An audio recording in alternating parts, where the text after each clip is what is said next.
Bonne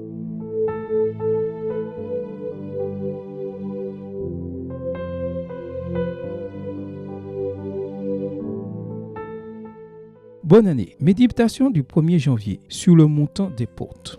Écoute Israël, l'Éternel notre Dieu, l'Éternel est un. Tu aimeras l'Éternel ton Dieu de tout ton cœur, de toute ton âme et de toute ta force. Deutéronome 6, versets 4 et 5, version Colombe. Nous venons de franchir les portes de 2026. À l'intérieur de cette nouvelle maison, il y a 12 pièces vides, prêtes à être décorées et meublées selon les goûts du résident. Que veux-tu faire pour cette nouvelle année ?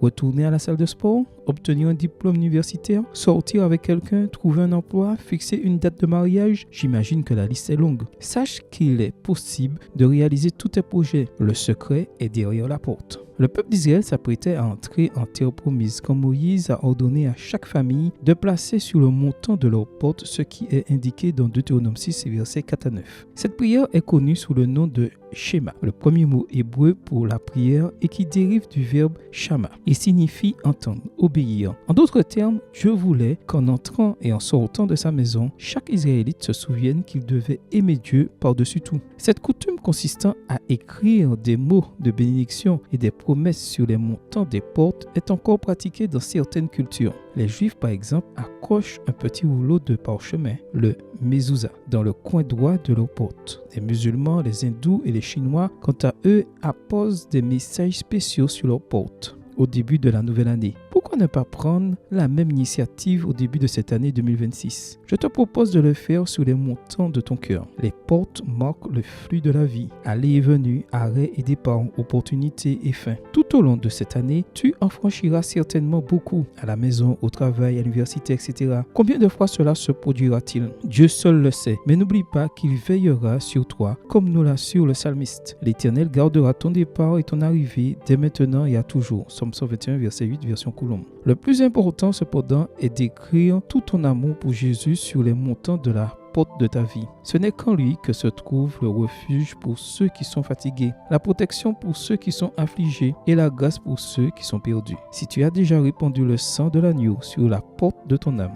garde la certitude qu'il sera à tes côtés à chaque instant de cette nouvelle année. Amen. Bonne journée à toi et que le Seigneur te bénisse.